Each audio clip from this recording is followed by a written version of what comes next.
Spokenly, I haven't thought about flying for a long time. I haven't dreamed of that moment when I was alone above the clouds for a long time. I haven't dreamed of waking up in a room surrounded in blue and green grass for more years than I could dream of remembering. I haven't walked back into the past or scratched on the doors of my origins, where it all came from, since I held up that cape for the last time. Return to Cape Town 10th Year Anniversary Edition is a revised version of Andy N's first poetry book. The book can be purchased from Amazon and it contains numerous additional material. Spokenly. Hi, it's Andy N from Spoken Label. Thank you today for streaming or downloading another episode of Spoken Label. Spoken Label was originally set up on beginning of 2016 and as of speaking has currently nearly 300 sessions. The full archive is available on Spoken Label bandcamp.com. Although it is available for free for stream and download if you wish, I am always grateful for any sort of kind of donation to enable me to keep the running costs of this podcast going. And enjoy. Take care. Bye bye. Spoken Label. Hi guys, Andy N, Spoken Label, back in the house on a Tuesday evening, and it's a bit cold tonight as well. Now we're over to Nashville today.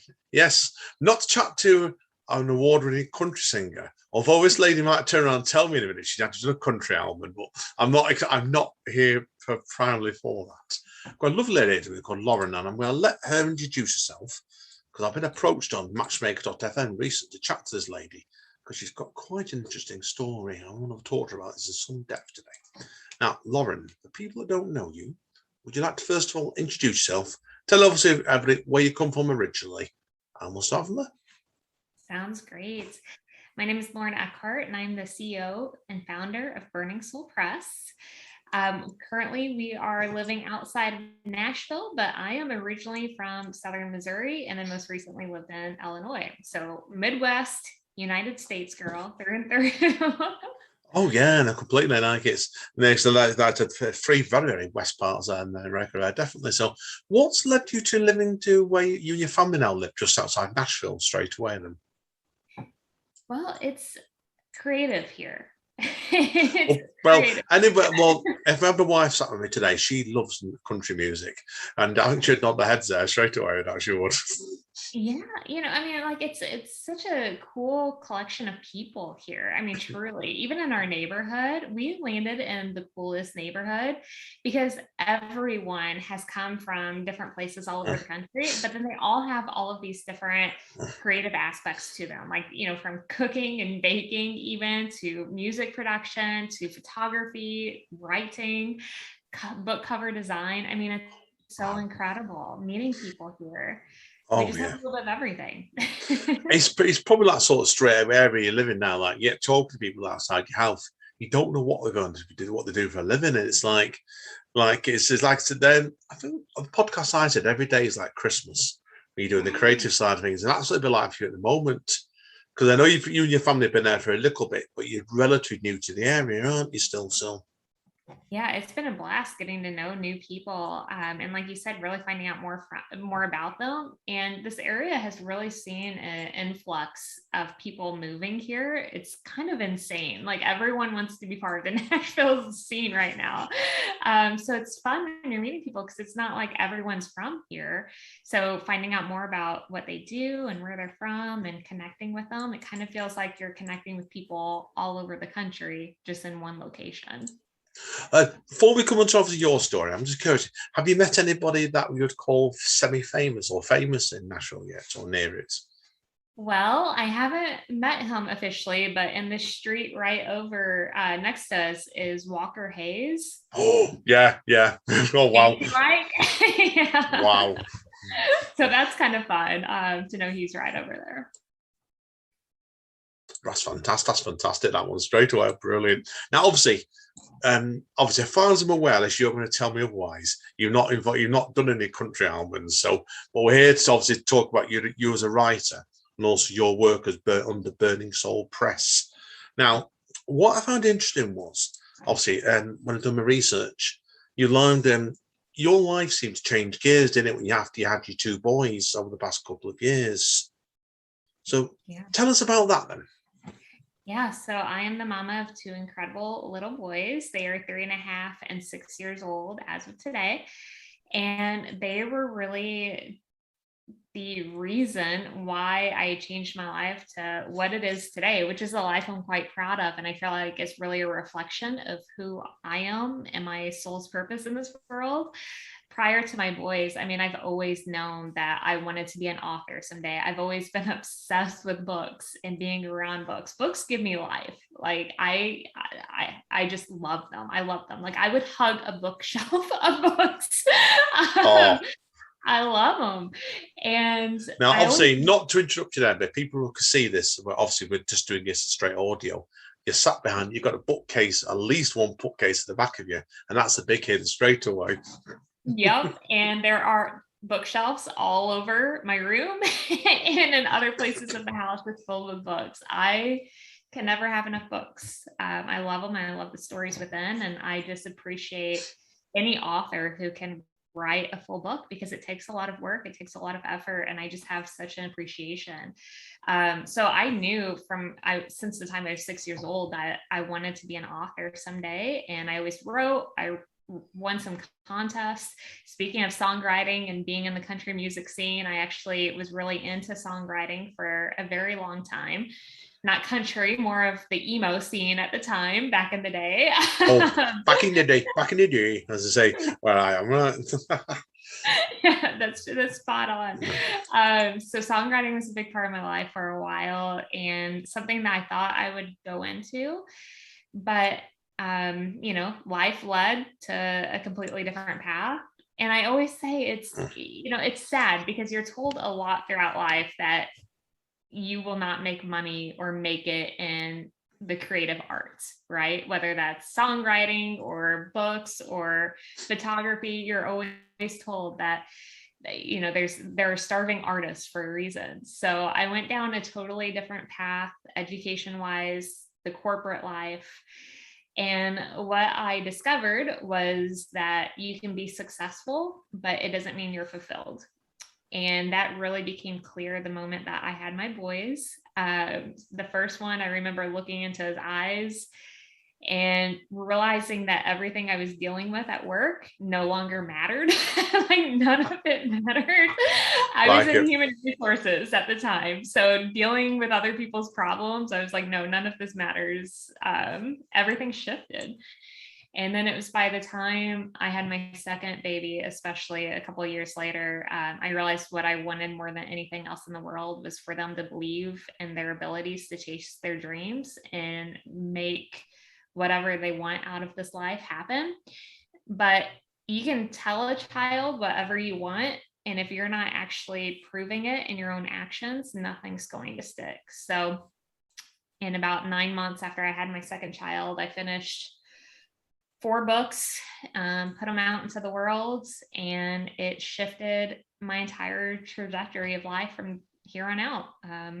It was just the start. Yeah. Now, we should really perhaps we could do this one of 2 ways now, to talk about you as a writer. But I think we're probably best going into Burning Soul Press next, which we're here to talk about first of all, really. So tell us about the origins of Burning Soul Press then, and where this came from. Yeah, it came from, I feel like once you align with your purpose in life, and really, I always say it's like, once you have these dreams, right? And these dreams are essentially like doors. You think you know what's behind the door, but you don't actually know until you open it up. And that's the way it was with me as an author. Like once I started putting out my first books, I thought I knew what that author life looked like, but there are completely different goals for your life behind that door. It's almost like, okay, get over whatever you need to in life to reach that door, and then be very surprised and blessed by what's behind it. And for me, a lot of people started asking, like, how can I write my own book? I have this idea, or I've always wanted to be an author. How do I make it happen? And I started helping people. And one of the biggest moments that happened for me was someone asked me if I would ghostwrite their memoir, which I never thought of writing someone else's book for them before. I actually had very negative views on it for the longest time. I'm like, if someone's not writing their own book, it doesn't actually count. Like, they're not the actual author. And what I learned during that time is that she was very, very passionate about sharing her story. She had a very powerful story to share that could help so many other people who were stuck in their journeys related to trauma. And she just didn't have the time. She was stuck with a lot of like insecurities on how to actually put the story on paper.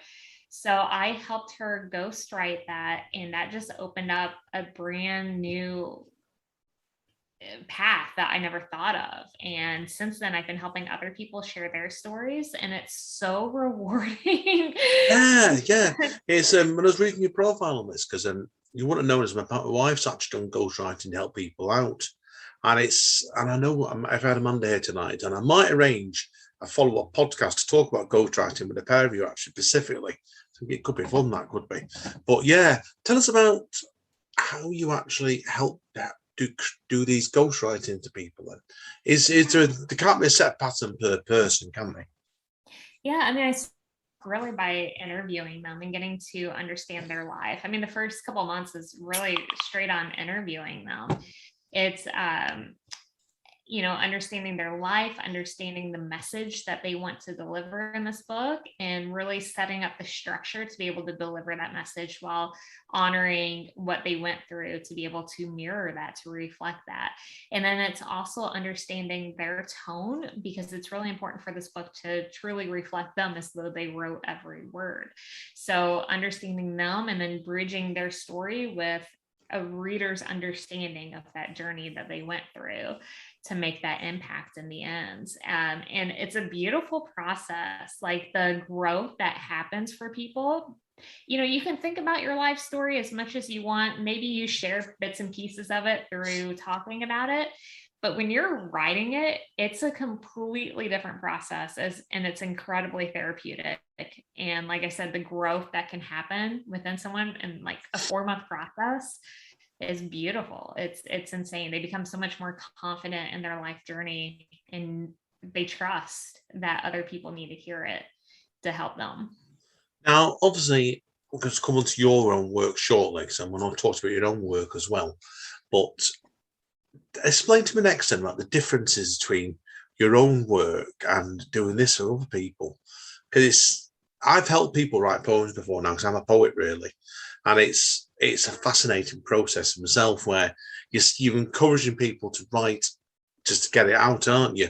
But then like you're looking backwards after it, and we're having personally, subconsciously, your own styles in there, but it's that person's voice really, isn't it? Yeah, absolutely. I think there is always still a bit of you in everything you write, even when you try to make it like someone else, right? So you're kind of guiding it, and it's a lot of what you like to read, which is of course, very subjective, right? I mean, you and every member of your family could read the same book, and you guys are all going to either love it or hate it and have different views. Yeah. So yeah, I agree with that. Yeah. Agree with you completely on that. Now, obviously, I can see from reading, I'm going to jump all over the place. I'm in that sort of zone today. Okay. But I can see from reading other interviews of you before that you knew when you were 6 you wanted to become a writer, didn't you? Mm-hmm. Did the ghostwriting thing, what you're doing now, tell people has obviously come 30 odd years later, then hasn't it really, ish, when you're obviously an adult, really, didn't it? It's amazing. I really call it just this full cycle. I feel like your entire life journey, everything you've been through in life is chipping away at your full purpose, at what I also call your soul's message, like what gets you fired up with this world. And so like looking back, I can see all of these moments where it's like, okay, yeah, I would end up here as long as I was staying open and receptive to that. And a big part of even when I was a little girl, I've always had complete strangers talk to me, open up, shared their life story with me. I mean, I could be at a mall when I was 8 years old, and I'm going to have some person who is in the line with me suddenly tell me like very intimate things about their life. And I've never really understood why. I've always been that person. I mean, even throughout high school, people would just like share their secrets. They weren't even friends of mine, but I was like this go-to, for this like secret thing.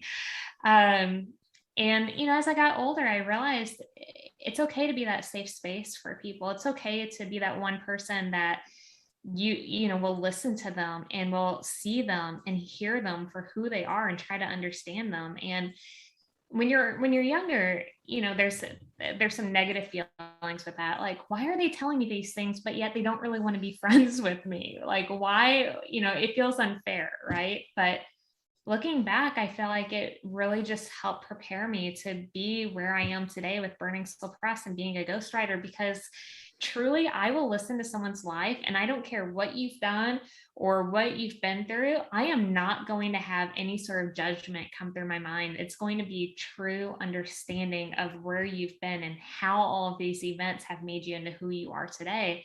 And I feel like it's because of everything I listened to growing up that helped me get to this place where I don't judge, I just listen. And that's powerful.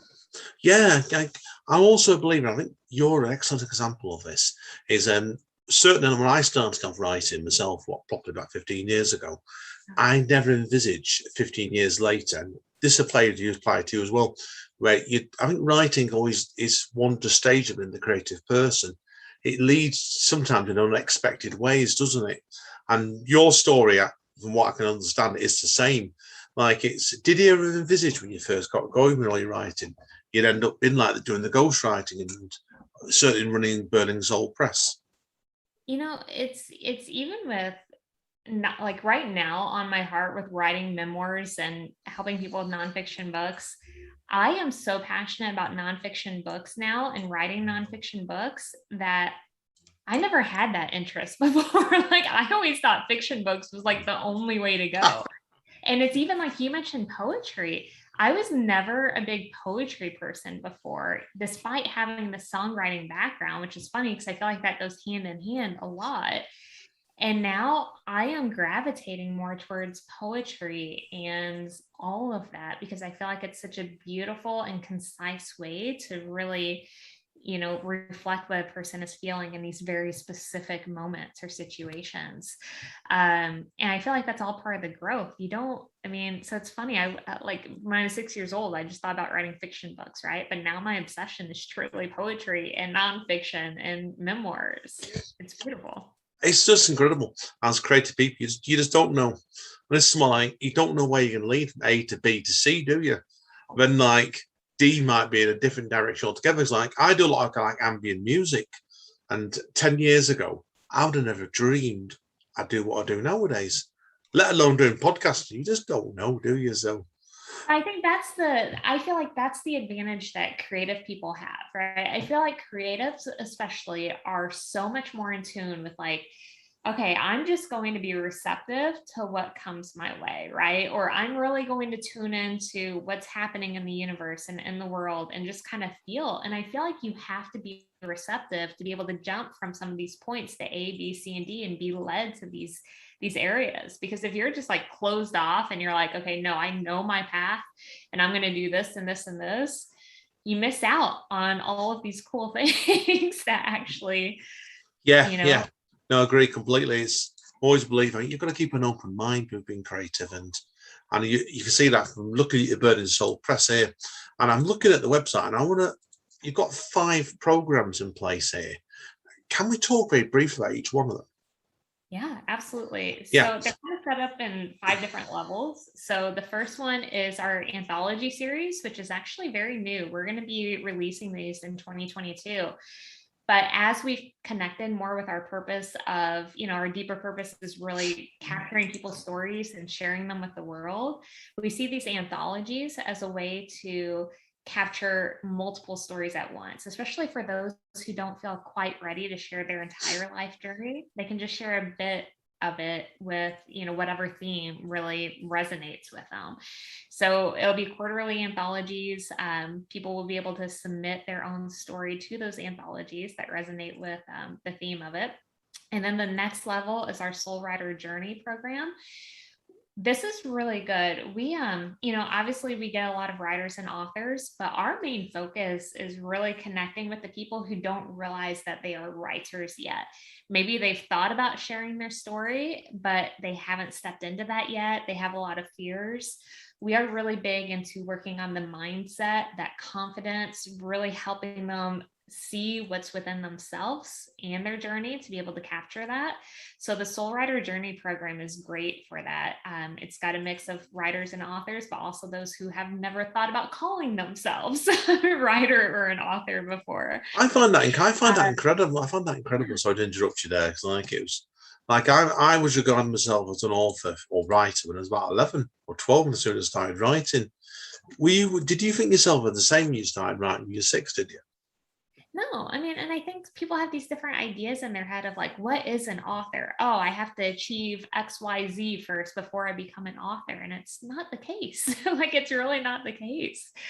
And I think it's removing those barriers and those false beliefs and having them see again what's possible for them. And so that's a lot of what we do within the Soulrider journey. It's a lot of mindset, and then being that safe space to be able to test out your voice and pieces of your story before you go public. And there's no pressure in going public. But then if you do, there's publishing support in there. There's methods to be able to bring your book to your target audience to make that impact. We're very impact and connection driven. Like, that to us is what makes a difference. So that's the Soulrider Journey program. And then we have our Luminary Mentorship, which is kind of an upgrade from the Soulrider Journey program. It's more of one-on-one book coaching. I actually don't do any more one-on-one book coaching, which I used to do all the time. I loved, but now they can get it in the Luminary Mentorship program. So I think the word I use there is Lauren is called sleep. You probably don't get enough of it with 2 boys as well. No. This is a good way to be able to balance sleep with making a difference. So it's a 12-month program, and we are like, my entire team, who is incredible. We're in there guiding people, helping them, providing feedback on their manuscript. If they're ready for publishing, we're holding their hand through publishing with marketing, PR, all of that. Like, my entire team is in there helping people. It's an incredible program. And then we have our Entrepreneurial Impact program, which is a 3-year program. And it's the one-on-one book coaching with me. That is where I do the one-on-one book coaching. And it's also a publishing contract with us. So it's application based only, because we have to make sure that the books we publish are in line with our message and the impact that we want to make. And then it's 2 years of PR and marketing behind that. And then our final program is the Ember Project, which is where we help other impact-driven organizations essentially launch their own publishing imprint overnight. Wow. Yeah, we realized for us to make that impact, it's going to be beneficial to partner with other organizations that have thought about having their own publishing imprint. And it multiplies the impact. It gets more people's stories out there. So we, in all of these programs, it's really about empowering people to bring stories out into the world. That's what every single one of those programs is essentially about. Yeah, what I'm impressed with when I was looking at this, obviously before we started chatting, was you can tell from looking at each one the level of thought that's gone into it. And have you found then, since you first started off Burning Soul Press, has the way you've actually designed the actual publisher changed much over time? Oh, Andy, yes. Oh my God. I knew it would, but I've got to ask you. That's why, right? It's been incredible. We've actually only been in business for 18 months, and the evolution that has happened within that time has been intense, and it's different. I mean, but I think that's what happens, right? With any company that gets started. And with us, things grew so fast in the very beginning that it was this catch up. Wow. To do the level of the program, what you've been doing, like I said, but it's a fantastic website to look at this. And I was looking at it, I thought I didn't know you've been in just operation 18 months, and that's some going, that is completely in 18 months. Yeah, it's been a whirlwind, and I'm beyond grateful. And I think, during that time, sometimes you're just like trying to move along, right? To play catch up. And about, oh gosh, 4 months ago, we actually rebuilt all of our programs to what you're seeing now, because Good we grief. realized we got clearer on what our ultimate purpose is. And we wanted to make sure everything we did was a reflection of that. So I'm laughing about your question because, yeah, over the past 4 months, my team would be like, okay, we're exhausted. Like we're good. You are. But You are after that. yeah, it was necessary, and we can sleep in November and December, which we will. So. Oh, it's Christmas time, isn't it? So Christmas time is a time for relaxing, as I always believe. Yes. With that one completely, blimey. 100%. Good grief. Now, I've only got a couple more questions I want to ask you, Lauren, today. So I want to go to your own writing, but we'll come on to that lastly. But obviously, in relation to Burning Soul Preston, now you've been in operation, you just told me 18 months. Where do you, okay, how should we phrase this? Where would you envisage Burning Soul Press being in 18 months' time? So in another 18 months time, what we want for Burning Soul Press, and I would say specifically, well, as a brand as a whole, we want people to be able to recognize Burning Soul Press. We want people to say, I just read the next book from Burning Soul Press, and it's this mind-blowing memoir that I need to share with 20 other people in my life, because this memoir or this book is going to change their life. Like, I want people to recognize that the books that come out of Burning Soul Press are the ones that are going to drive deeper connections and make a huge impact for generational change in this world. Not just what's happening in our current life, but it's going to change the world for good and bring that positive light. So I want people to be looking forward to the books that Burning Soul Press is putting out. And then additionally, with our Soulrider Journey program, our signature program, I want people to see that as this transformative program that help people truly own this writing dream within them, this strength and this confidence that came from owning their most authentic self and sharing their journey with the world. So I want them to be household names. I want people to be able to recognize Burning Soul Press and Soulrider Journey in 18 months and know that that means it's not just a book coaching program. It's not just this publisher. They're changing lives, and we want everyone to be a part of that movement for positive change. Excellent. Good luck with it, definitely with that. So now I want to go into the last part of this chat today to talk about you as a writer, really, because we talked extensively about Burning Soul Press and obviously how you ghostwrite. Now, if anybody researches you properly, like I have on Amazon, they will see you have done quite a few books. Now, I'm not sure, to be honest, because there are various reasons here. I'm guessing your most recent book is The Parquet Drawing, judging by the publication dates, unless you tell me otherwise. So tell us, obviously, about then, obviously, when you were growing up then, who influenced you as a writer then and made you want to start writing books? Yeah, I'll tell you, with the parakeet drawing, that is the most recent. That's actually one of the books that I've ghostwritten, but I always give people the option of ghostwriting or co-authoring, and she wanted me to co-author that. I was wondering. I was wondering there with that one. I must admit, yes. I'm not explaining and it's a powerful story of her life, so I would definitely recommend that. So the funny thing is, when I stepped into being an author and writing those books, I did it in this time that was this chaotic period with just having my second baby, kind of getting out there to prove to myself that I could do this.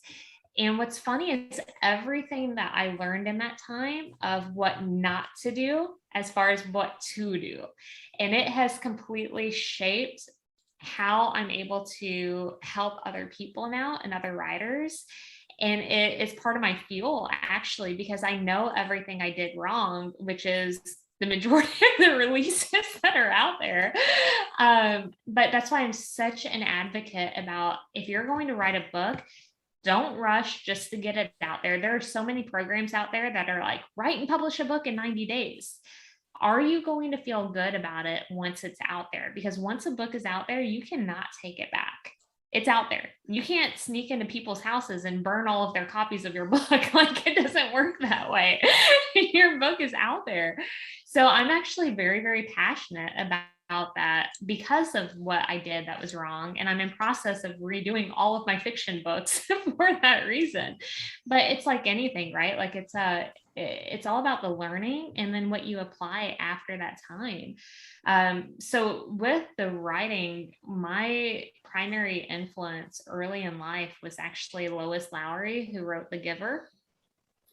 That book was a book I would read once a year, ever since I was 9 years old. I loved that book. And what's funny, Andy, again, talking about like the cycle of things that happen, The Giver was always my favorite book. Which, are you familiar with it? Have you read I'm not. I'm hands up. No, I don't. But I've got my own 1 or 2 books. I'm not naming, but I will go back to once a year. And I've got to ask you about that, because this applies to me. This when you've got this sort of book, do you go back to it looking for things, thinking? I always discover things every time I've missed, and that's good writing. Best writing, really. It is. And that's what's funny. So The Giver is essentially based on this dystopian society, but there's this older gentleman that's the giver, and he is the holder of all of the memories that have ever existed in life. And what's so funny is that I'm seeing more and more my relation to the giver in terms of wanting to be this collection of stories that I capture from people's life. And I'm like, that is so interesting, like going back and knowing like that's why I connected with that book so much, is because I want to capture people's memories, their stories, their life journeys, and document their time here in this world. And like you said, it's amazing going back and looking at your favorite books and going, why did I connect with this so much? Yeah. Like, okay. there's something in there for your favorite book. There's something, I think, when you first read it, there's got to be that you don't know why, do you? It's something that's going on in your life, or you've got to have that emotional connection straight away with it. So now I get you completely with it. Now, I want to ask you, obviously, like I said before, I've not read your books, so I can't go into great deal of detail about these. But what I do want to know is, how has your fiction writing changed since you started Burning Soul Press? Your own personal fiction writing. How has it changed, Burning Soul Press? Yeah, since you started doing the Burning Soul Press as well. Yeah, it was one of the big changes that happened with Burning Soul Press, because I am such a fiction lover that I was really trying to figure out how can we best help fiction writers in Burning Soul Press and not just nonfiction. And we do have some fiction writers in our programs, and they're fantastic. I mean, fiction is still a reflection of life, right? Like it's like our way of hiding our life and pieces of ourselves in these books. Whereas I feel like nonfiction is like pulling back the veil and truly saying like, this is who I am. So, our programs are more geared towards nonfiction writers, but for a while in the beginning, I was really trying to figure out how to help fiction writers too. But there's so much more to the craft with storytelling and everything within fiction writing that it's hard to capture all of that. So, in the future, it might be something that we can take on in a greater capacity, but we actually launched a secondary label called Wakefire Press, which will help people publish their fiction books. So we're still trying to cover fiction. Wow. Not just one press, you got 2. I didn't know about. There's actually 3. Oh, wow. Go on, tell us about the third one then. I didn't know about again either. Yeah, well, the websites aren't publicly released yet. They'll be coming out next month, but the third one is DreamSpark Press. And DreamSpark Press is a children's imprint, and the children's books will be, very message driven. Like what is the kind of ancient wisdom mixed in to these children's books to help them in life. Brilliant. Now, obviously, in relation to your own writing, then, obviously, do you have any books planned for your own writing at the moment? Have you, or is Burning Soul Press taking all your time off at the moment? Probably, and your children, of course, right? There's that, yeah. It's funny because I told myself this year that I would not take on any more ghostwriting projects and I would just focus on my own book. Well, I'm wrapping up my second ghost project or ghostwriting project. Knew it. It's like a book. I always find. I'll be honest. I'm the same with podcasting because I keep telling myself do a certain amount, and then it happens. Someone approaches me and thinking, I'm not going to swear too much there. I use the word frig. I'm booked up for months, but I thought, oh no, I've got to talk to that person as well. You do, don't you? You end up like you grabs you that hard sometimes. You do. I mean, it's just like when you hear someone and you want to be able to help them, you can't just like close the door, right? And both stories I took on this year, like my heart connected with them. I wanted to be able to help them. I didn't just want to leave them alone. Andy, I told my team no more projects for 4 to 6 months. And my goal is to go back and, like I said, do my fiction books the right way. And then I'm actually going to step into writing my memoir and also a nonfiction book to really help people connect with their story. So lots of projects on the plate. Lots of projects, busy motherhood, and perhaps occasionally sleep and see your husband as well. Someday. Brilliant. Now, that's pretty well covered everything I've got to ask you today, Lauren. So what we'll do is to wrap up, if people want to find out more about you and obviously Burning Soul Press, first of all, Burning Soul Press, and where are they best going? Absolutely. So they can find us on burningsoulpress.com or on Facebook, Burning Soul Press, or Instagram with Burning Soul Press. Those are our primary platforms. And then if they want to get connected with me, I am on Facebook, but really Instagram's my favorite platform. So they can reach out to me at lauren.n.eckhardt. And even if you go on the Burning Soul Press page, you'll find me connected on there. Brilliant. That's been a pleasure. Okay, well, that covers us today. It's been a pleasure. Thank you today, Lauren. It's been a fascinating chat. Hang around. I do need a quick word off microphone. But thank you today. It's been really, really interesting. It has been a pleasure talking to you. I've learned stuff today about ghostwriting I didn't know about. So straight away, where your services you have to help people out, it's a brilliant project. Good luck with it, definitely. So, right. Anyway, guys and girls, that's it for today. So, as Don Callis at Impact Wrestling says, stay safe and stay over. We'll see you all next time. Spoken, mate.